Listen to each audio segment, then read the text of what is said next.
Welcome to Magnitude Civil Services Institute. We have initiated our online lecture series and endeavor to boost your preparation. Hope you will like our series. So, let's get started. Hello friends, Indian economy की series में आपका स्वागत है। आज हम लोग पढ़ने जा रहे हैं फिस्कल सिस्टम एंड बजटिंग के बारे में। राइट, तो फर्स्ट ऑफ ऑल हम लोग शुरू करेंगे इस लेक्चर के अंदर फिस्कल पॉलिसी क्या होता है उसके बारे में जानते हैं। तो फिस्कल पॉलिसी सरकार का वो हिस्सा है या वो पार्ट है जहाँ से सरकार जो है वो रेवेन्यू रेज करती है। सरकार का रेवेन्यू कहाँ से मिलता है? टैक्सेशन से, और with deciding on amounts and purpose of the government spending, यानी कि टैक्सेशन से या तो चार्जेस से जो भी सरकार की इनकम होती है वो प्लस सरकार डिसाइड करता है कि कौन सा अमाउंट, कितना अमाउंट किस पर्पस के लिए यूज़ करना है, उसको हम बोलते हैं government spending. Right, government policy जो है वो डील करती है बजट से, ठीक है, स्पेशली टैक्सेशन और बोरोइंग से जुड़ा हुआ है। फिस्कल पॉलिसी एक तरीका है जिसके थ्रू सरकार जो है वो अपना रेवेन्यू और स्पेंडिंग को एडजस्ट करता है ताकि वो नेशनल इकोनॉमी को मॉनिटर और इन्फ्लुएंस कर सके। क्लियर? इसी के अंदर आता है आपका fiscal receipt and expenditure. Fiscal receipt की बात करता है तो उसमें टैक्स, यूजर चार्ज जैसे कि power, water, transport charges etcetera ये सब शामिल रहता है। डिसइन्वेस्टमेंट होता है, बोरोइंग होता है इंटरनल और एक्सटर्नल सोर्सेज से। ये सारे मेन चैनल्स हैं। रिसिप्ट्स जो है are not earned but some are borrowed also, जैसे कि हमने यहाँ पर देखा कि रिसिप्ट्स का मतलब सिर्फ अर्निंग किया हुआ नहीं, एक बोरोइंग का भी पार्ट होता है। तो रिसिप्ट और एक्सपेंडिचर को डिवाइड किया जाता है दो अकाउंट्स में, एक होता है रेवेन्यू अकाउंट, दूसरा रहता है कैपिटल अकाउंट। एक्सपेंडिचर साइड पर हम लोग बजट को रिप्रेजेंट करते हैं as a planned and non planned items के तौर पर। क्लियर? फिस्कल पॉलिसी का यूज क्या रहता है? तो फिस्कल पॉलिसी जो है वो इंपॉर्टेंट पब्लिक गोल्स को अचीव करने में मदद कर सकता है। कौन कौन से गोल है हमारे? ग्रोथ करना है, इक्विटी, स्मॉल स्केल इंडस्ट्री को प्रमोट करना, एग्रीकल्चर को एनकरेज करना, इंडस्ट्री जो रूरल एरिया में लोकेटेड है उनको बढ़ावा देना, लेबर इंटेंसिव ग्रोथ करना, ऐसा ग्रोथ जहाँ पर लेबर्स को भी रोजगार मिले, एक्सपोर्ट को प्रमोट करना, डेवलप करना sound social and physical infrastructure को, और भी कई सारे काम जो सरकार के अकाउंट्स में आते हैं। अब हम लोग बात करेंगे बजट की। तो बजट एक फ्रेंच टर्म है जिसका ओरिजिनल जो वर्ड है वो है बजट। तो वर्ल्ड का फर्स्ट बजट जो है वो रिप्रेजेंट किया गया था यूके के अंदर, और इंडिया का फर्स्ट बजट आया था फरवरी 1860 के अंदर।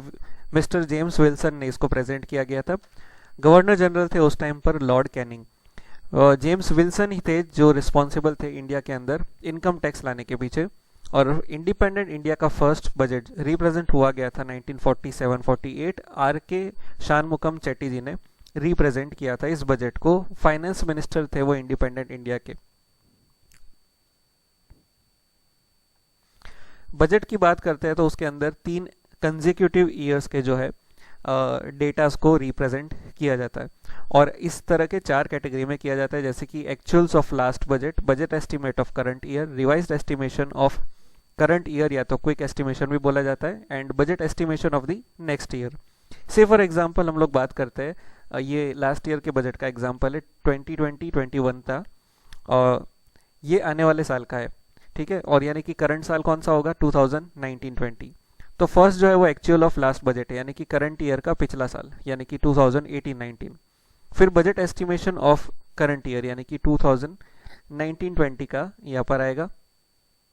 Same revised estimation of current year या तो क्विक एस्टिमेशन वो सेम ईयर का यहाँ पर आएगा, एंड नेक्स्ट ईयर का बजट एस्टिमेशन आएगा 2020-21 के नाम से। क्लियर? इसके रिस्पेक्ट में रिगार्डिंगली आपका जो भी in and outs and GDP कितना रहा है वो सब के डेटा को रिप्रेजेंट किया जाता है। क्लियर? अब जो बजट है, बजटरी प्रोसेस है, उसमें 4 स्टेजेस रहता है। सबसे पहला स्टेज है प्रिपरेशन ऑफ द बजट। तो बजट जो है वो कौन प्रिपेयर करता है? तो बजट को प्रिपेयर करता है department of economic affairs.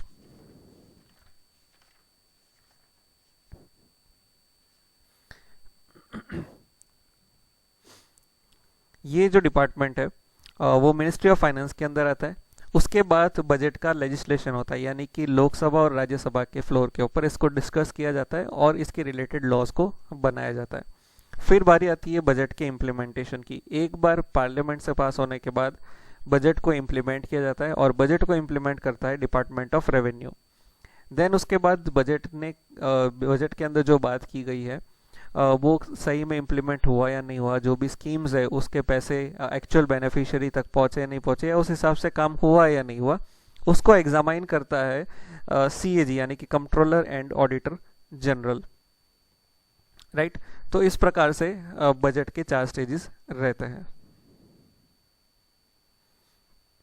Type of budget की बात करते हैं तो सबसे पहले आएगा इस लिस्ट के अंदर जनरल बजट। जनरल बजट वो होता है जो हम लोग आमतौर पर हर साल देखते हैं सरकार रिप्रेजेंट करती है। दूसरा होता है interim budget.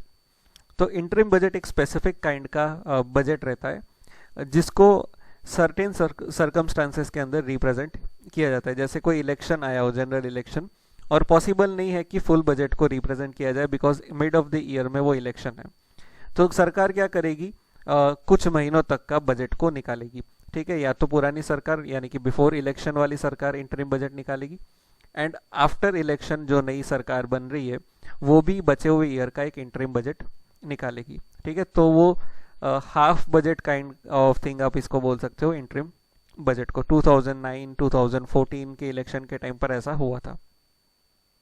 Then comes the performance budget.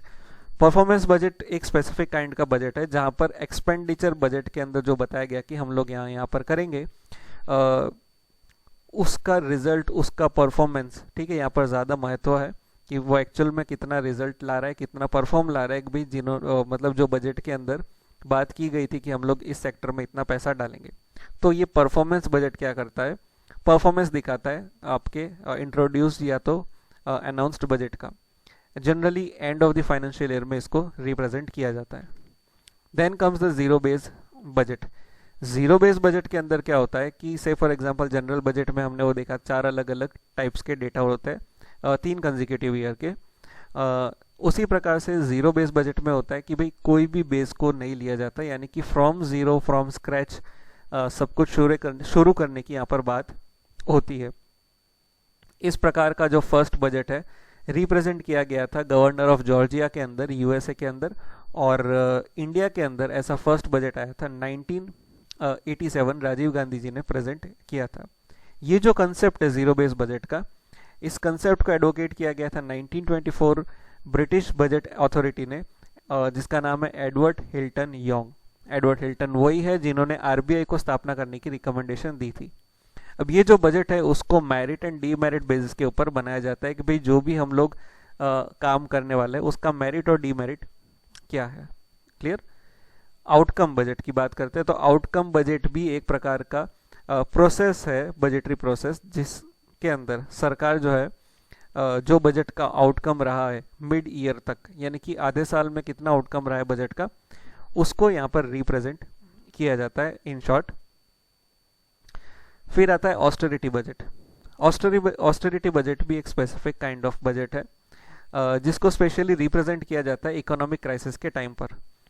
इस बजट के अंदर क्या खास बात रहती है, तो जो सरकार है अपना एक्सपेंडिचर को कम कर देती है ताकि सरकार का डेफिसिट कम से कम हो। इस तरह का बजट डेट रिडन नेशंस ने, ये जो यूरोजोन्स के नेशन है, उन्होंने अपनाया था, जैसे कि पिग्स नेशन हुआ, ठीक है। नेक्स्ट आता है जेंडर बजटिंग। जेंडर बजटिंग यानी कि वो बजट जिसमें इंपॉर्टेंट सेगमेंट जो है जनरल बजट का वही जेंडर बजट है, लेकिन क्या किया जाता है कि भाई वुमेन एंड चिल्ड्रंस को ज़्यादा रिफ्लेक्ट किया जाता है, उनके ऊपर पैसा ज़्यादा डाला जाता है। 2005 में ऐसा रिप्रेजेंट किया गया था और इंडिया में कई बार और अलग अलग स्टेट्स में भी जेंडर बजट को रिप्रेजेंट किया गया था। क्लियर। अब बजट कुछ इस प्रकार का होगा। बजट के 2 हिस्से होंगे, सबसे पहले revenue budget and capital budget. Revenue budget के अंदर एक्सपेंडिचर एंड रिसिप्ट्स। एक्सपेंडिचर होगी एक तो प्लान्ड एक्सपेंडिचर, दूसरा होगा non planned expenditure, and receipt side पर होगा non tax revenue and tax revenue. Tax आपको कहाँ से मिलेगा, डायरेक्ट एंड इनडायरेक्ट। क्लियर। तो ये जो आपका नॉन टैक्स रेवेन्यू है उसमें interest, receipts, profit, dividend, UPSC या जीपीएससी या कोई भी आपके स्टेट पीएससी की जो फीस होती है, टीवी और बुक्स और न्यूज़पेपर्स या तो वॉटेवर जो सरकारी मटेरियल रहता है उसमें से सरकार आपसे जो चार्ज लेता है वो जो कमाई होती है वो जाएगा नॉन टैक्स रेवेन्यू में। प्लान्ड और नॉन प्लान्ड एक्सपेंडिचर की बात करते हैं तो प्लान्ड एक्सपेंडिचर में वो होगा जो सेंट्रल एंड स्टेट की प्लानिंग के हिसाब से पैसा जाया जाता है। नॉन प्लान्ड के अंदर generally interest payment, subsidies, defence का खर्चा, पेंशन का खर्चा, सैलरी, ये सब हिस्सा जो है वो नॉन प्लान्ड एक्सपेंडिचर में जाएगा।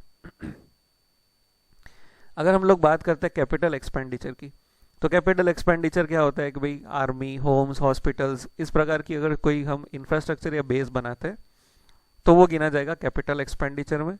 कैपिटल रिसिप्ट्स यानी कि डिसइन्वेस्टमेंट वगैरह से हम लोग जो पैसा कमाते हैं, हमारे इंफ्रास्ट्रक्चर से ही जो पैसा कमाते हैं, वो सब कहाँ जाएगा? कैपिटल रिसिप्ट्स के अंदर। क्लियर? अब इसी के साथ हम लोग पढ़ते हैं डेफिसिट का कंसेप्ट। तो डेफिसिट कब होगा? जब सरकार का खर्चा सरकार की आमदनी से ज़्यादा होगा। डेफिसिट बजट जो है वो जनरली इकोनॉमिक टर्म में पॉजिटिव कंसिडर किया जाता है, बिकॉज ये इंडिकेट करता है कि जो नेशन है वो डेवलप कर रहा है, बिकॉज ये रिफ्लेक्ट करता है कि जो सरकार की कमिटमेंट है वो maximum welfare of the people की तरफ है। उसका मतलब ये नहीं कि आप ज़्यादा ही बजट और डेफिसिट कर दीजिए, बट एक हद तक डेफिसिट पॉजिटिव है और ज़रूरी भी है। अब डेफिसिट्स के भी कई सारे टाइप्स होते हैं। सबसे पहला होगा रेवेन्यू डेफिसिट। यहाँ पर आप देखिए, रेवेन्यू साइड में जब खर्चा ज़्यादा होगा और इनकम कम होगी, रिसिप्ट्स कम होगी, तब होगा रेवेन्यू डेफिसिट, यानी कि revenue expenditure minus revenue receipt. उसी का होगा इफेक्टिव रेवेन्यू डेफिसिट, यानी कि रेवेन्यू डेफिसिट माइनस जो ग्रांट कैपिटल एसेट्स को क्रिएशन के लिए डाली जाती है उसको अगर हम माइनस कर देंगे, यानी कि revenue deficit minus grant for the creation of capital assets, तब मिलेगा अपन को effective revenue deficit. Third is the capital deficit, तो वही capital expenditure minus capital receipts. इस अकाउंट में अगर एक्सपेंडिचर ज़्यादा है, रिसिप्ट्स कम है, तो क्या हो जाएगा? डेफिसिट हो जाएगा, कैपिटल डेफिसिट। फिस्कल डेफिसिट यानी कि total expenditure minus total receipt. इस बजट का total expenditure revenue plus capital minus receipts होगा रेवेन्यू प्लस कैपिटल रिसिप्ट्स वाली। तो टोटल जब आपको डेफिसिट मिल जाएगा, total expenditure minus total receipt, तो बनेगा फिस्कल डेफिसिट। फिर आएगा प्राइमरी डेफिसिट। प्राइमरी डेफिसिट में क्या होगा? फिस्कल रिसिप्ट और fiscal deficit minus interest payment. Then comes twin deficit. Twin deficit यानी कि fiscal deficit plus current account deficit of balance of payment, right. Budget deficit यानी कि वही सिमिलर टू फिस्कल डेफिसिट। यहाँ पे बजट में suppose income कम है और एक्सपेंडिचर ज़्यादा करना होता है, तो हम बोरोइंग का सहारा लेंगे, तब वो कहा जाएगा बजट डेफिसिट में। मोनेटाइज डेफिसिट यानी कि जो लिक्विडिटी के हिसाब से अगर हम बोलते हैं इन एंड आउट, वो अगर एक्सपेंडिचर ज़्यादा साइड में होगा तो वो होगा मोनेटाइज्ड डेफिसिट। फिर एक एक्ट आता है जिसका नाम है सरफेजी एक्ट। सरफेजी का फुल फॉर्म है securitisation and reconstruction of financial assets and enforcement of security interest act 2002।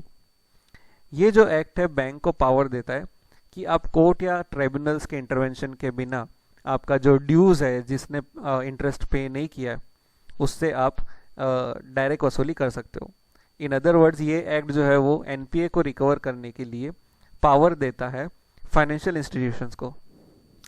दूसरा एक एक्ट आता है एफआरबीएम एक्ट 2003, यानी कि fiscal responsibility and budget management act 2003। इसको नोटिफाई किया गया था 2004 के अंदर। It was pass to institutionalise fiscal discipline. तो जो फिस्कल डिसिप्लिन है उसको इंस्टीट्यूशनलाइज करने के लिए इसको पास किया गया। उसके साथ साथ इंडिया का जो फिस्कल डेफिसिट है उसको रिड्यूस करने की इसमें बात थी। मैक्रो इकोनॉमिक मैनेजमेंट कैसे इंप्रूव करे उन सब की बात थी इस एक्ट के अंदर। एंड ओवरऑल मैनेजमेंट कैसे किया जाए पब्लिक फंड्स का, एक बैलेंस बजट की ओर जाने के लिए, वो भी कहा गया। उसके साथ साथ फिस्कल प्रूडेंस को कैसे मजबूत किया जाए। मेन पर्पस जो है वो इस एक्ट का वो क्या है कि रेवेन्यू डेफिसिट को कंट्री में से एलिमिनेट कर देना है और फिस्कल डेफिसिट को मैनेजेबल 3% ऑफ जीडीपी तक ले आना है मार्च 2008 तक। एफआरबीएम एक्ट जो है वो एक लीगल इंस्टीट्यूशनल फ्रेमवर्क बनाकर देता है आपको फिस्कल कंसोलिडेशन के लिए। फिस्कल कंसोलिडेशन क्या होता है वो हम लोग आगे डिस्कस करने के। सबसे पहले हम बात करते हैं salient features of FRBM act. इसके अंदर बोला गया कि भाई रेवेन्यू डेफिसिट को रिड्यूस करना है एन इक्वलेंट अमाउंट ऑफ 0.5% या तो उससे ज़्यादा GDP का हर साल, और उसको धीरे धीरे करके नीचे लाना है, यानी कि 2004-05 से लेकर 2009 तक आपको एलिमिनेट कर देना है हर साल 0.5 या उससे भी ज़्यादा कम करते करते। सिमिलर तरीके से फिस्कल डेफिसिट में भी बोला गया है कि भाई 0.3% या उससे भी ज़्यादा का GDP के हिसाब से आप हर साल फिस्कल डेफिसिट कम करो और 2009 तक 3% ऑफ GDP तक ले आओ। सेंट्रल गवर्नमेंट उसके बाद क्या बोला इस एक्ट के अंदर कि भाई सेंट्रल गवर्नमेंट जो है वो कोई गारंटीज प्रोवाइड नहीं करेगा 0.5% ऑफ GDP से ज़्यादा, ठीक है। और सेंट्रल गवर्नमेंट जो है वो एडिशनल लायबिलिटीज़ को एज्यूम नहीं करेगा। एडिशनल लायबिलिटीज़ यानी कि 9% ऑफ GDP से ज़्यादा लायबिलिटीज़ वो लेकर नहीं रख सकता, और प्रोग्रेसिव रिडक्शन करना है उस लायबिलिटीज़ का हर साल 1% ऑफ GDP के हिसाब से। उसके अलावा ये भी बोला गया है कि जो RBI है वो सब्सक्राइब करके नहीं देगा प्राइमरी इश्यू को सेंट्रल गवर्नमेंट के सिक्योरिटीज़ को from the year 2006-07। Finance minister जो है वो क्वार्टरली रिव्यू बताएगा उनके रिसिप्ट्स एंड एक्सपेंडिचर के ट्रेंड को बजट के रिलेशन में, और उसका आउटकम जो है वो दोनों हाउस के सामने प्रेजेंट करना पड़ेगा। देन सेंट्रल गवर्नमेंट जो है वो 4 फिस्कल इंडिकेटर स्पेसिफाई करेगा बजट के टाइम पर। एक है फिस्कल डेफिसिट GDP के हिसाब से कितना है, रेवेन्यू डेफिसिट GDP के हिसाब से कितना है, टैक्स रेवेन्यू GDP के मुकाबले कितना मिला है, और टोटल लायबिलिटीज़ कितनी आउटस्टैंडिंग GDP के हिसाब से वो सरकार को बताना पड़ेगा। उसके अलावा सरकार को हर साल हर फाइनेंशियल ईयर का बजट से पहले 3 स्टेटमेंट पार्लियामेंट में प्रेजेंट करना पड़ेगा। एक है medium term fiscal policy statement, fiscal policy strategic statement and macro economic framework statement. तो बजट के साथ ये 3 जो फाइनेंशियल पेपर्स है या तो पॉलिसीज पेपर है वो रिप्रेजेंट करना पड़ेगा एंड डिमांड फॉर ग्रांट के साथ साथ, ठीक है, इस एक्ट के अंदर बोला गया है। तो अगर आप बजट पर फोकस करें या बजट की वेबसाइट पर जाए तो ये सभी लिस्ट आपको मिलेगा। FRBM एक्ट जो है वो बताता है कि सेंट्रल गवर्नमेंट जो है बोरो नहीं करेगा RBI से except ways of means and advances के ज़रिए के अलावा, और कहीं किसी भी ज़रिए से बोरो नहीं करेगा सरकार RBI से, और वो भी तब करेगा जब इनको टेम्पररी कैश डिस्पर्समेंट चाहिए ओवर द कैश रिसिप्ट। जो रेवेन्यू और फिस्कल डेफिसिट का टारगेट इस एक्ट के अंदर बताया गया है उसको एक्सीड किया जा सकता है, लेकिन कुछ ही कंडीशन में। वो कंडीशन क्या होगी कि अगर कोई बात नेशनल सिक्योरिटी या नेशनल कैलेमिटी की आती है तब, या तो दूसरा कोई एक्सेप्शनल ग्राउंड होगा जो सेंट्रल गवर्नमेंट स्पेसिफाई करके बता सकती है। ऐसे टाइम पर ये जो टारगेट है उससे आप मुकर सकते हो या तो एक्सीड कर सकते हो टाइमलाइन से। फिर इस एक्ट के अंदर अपडेट आया था 2016 के अंदर। क्या किया था सरकार ने, NK सिंह कमेटी बिठाई गई थी NK सिंह के अंडर में, ताकि FRBM एक्ट को रिव्यू किया जाए। सरकार बिलीव कर रही थी कि इस एक्ट के अंदर जो टारगेट बताया गया वो काफ़ी रिजिड है। उसको देखते हुए कमेटी ने रिकमेंड किया कि सरकार को फिस्कल डेफिसिट का जो टारगेट है वो कुछ इस तरह से रखना चाहिए कि 3% ऑफ GDP तक का टारगेट फिस्कल डेफिसिट का लाना है आपको मार्च 31, 2020 तक। उसको फिर कट करके 2.8 तक लाना है 2020-21 तक, एंड 2.5 लाना है 2023 तक। तो FRBM एक्ट इंपॉर्टेंट क्यों है बजट के लिए? बजट 2017 में फाइनेंस मिनिस्टर श्री अरुण जेटली जी ने ये बोला था कि भी हम लोग फिस्कल डेफिसिट टारगेट जो है 3% ऑफ GDP उससे हम मुकर रहे हैं, और 3.2% को हम सिलेक्ट करेंगे जैसे कि NK सिंह कमेटी ने बोला था। CAG ने फिर क्या किया, सरकार की टांग खींचते हुए बोला कि आप इस तरीके से एक्ट में दिए हुए टारगेट से डिफर नहीं कर सकते। सिमिलर तरीके से बजट 2018 में सरकार ने इस फिस्कल डेफिसिट टारगेट को भी मीट नहीं किया, यानी कि जो उन्होंने 3.2 बोला वो यहाँ तक वो नहीं ला पाए थे। 3.5 के करीब इनका फिस्कल डेफिसिट हो गया था, और कारण बताया था कि भी GST का कलेक्शन कम हो गया था ऑयल के, और उसके अलावा इलेक्शन का, जो अपकमिंग इलेक्शन आ रहा है उसका स्पेंडिंग भी बढ़ने का प्रेशर आ रहा था। उसकी वजह से हमने जो है फिस्कल डेफिसिट का टारगेट मिस कर दिया, ऐसा बजट के अंदर बोला गया था, राइट। नेक्स्ट हम लोग देखते हैं फिस्कल कंसोलिडेशन क्या होता है। तो कंसोलिडेशन का मकसद क्या होता है? सरकार के फाइनेंसेस को मजबूत करना। कंसोलिडेशन की जब बारी आती है तब हम लोग क्या करते हैं, मैक्रो इकोनॉमिक स्टेबिलिटी को प्रोवाइड करते हैं, जैसे कि वेस्टफुल एक्सपेंडिचर को कट करते हैं, सरकार ज़्यादा खर्चा करती है इंफ्रास्ट्रक्चर या तो सोशल सेक्टर जैसे जगहों पर। उसके अलावा टैक्स रिफॉर्म्स, डिसइन्वेस्टमेंट और सब्सिडी को बेटर टारगेट करना, इस प्रकार के हॉलमार्क्स लिए जाते हैं फिजिकल कंसोलिडेशन के अंदर, जिसकी वजह से हम लोग डेफिसिट को कम कर सके, राइट। बजट के अंदर मैं आपको एक्स्ट्रा चीज़ बताऊँ, जब हम लोग बात करते हैं बजट के अंदर तो एक रेलवे बजट भी पहले था। तो रेलवे बजट की अगर हम लोग हिस्ट्री देखें तो ऑकवर्थ कमेटी एक बिठाई गई थी ब्रिटिश इंडिया के समय पर 1921 के अंदर। उस कमेटी ने रिकमेंड किया था कि जो रेलवे बजट है उसको जनरल बजट से सेपरेट कर लो। तब तक जो है रेलवे बजट जो था वो जनरल बजट के साथ ही रिप्रेजेंट किया जा रहा था, बट इस रिकमेंडेशन के बाद ऑकवर्थ कमेटी के जनरल बजट को और रेलवे बजट को सेपरेट रिप्रेजेंट किया गया था 2024-25 से।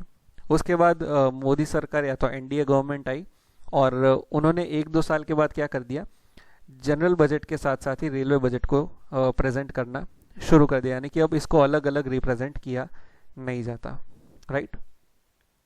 अब बात करते हैं हम लोग सैम्पल क्वेश्चंस की।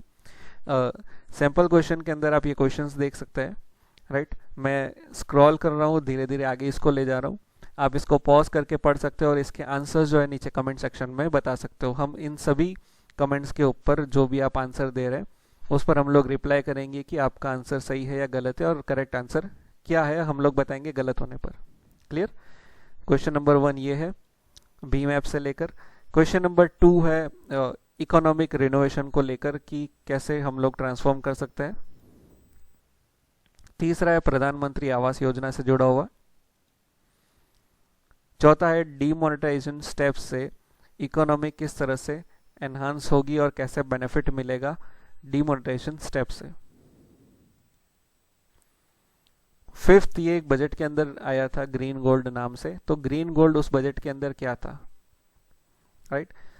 So that's it for today in the fiscal system and budget. I hope आपको पूरा बजट का अब बैकग्राउंड समझ में आ गया होगा, और जब आप नया बजट देखेंगे तो आपको काफ़ी कुछ आइडिया आ जाएगा कि भाई हाँ, कि इसमें क्या क्या रिप्रेजेंट होता है और क्या क्या चीज़ें डाली जाती है। That's it for today. Thanks for your time. Thank you so much.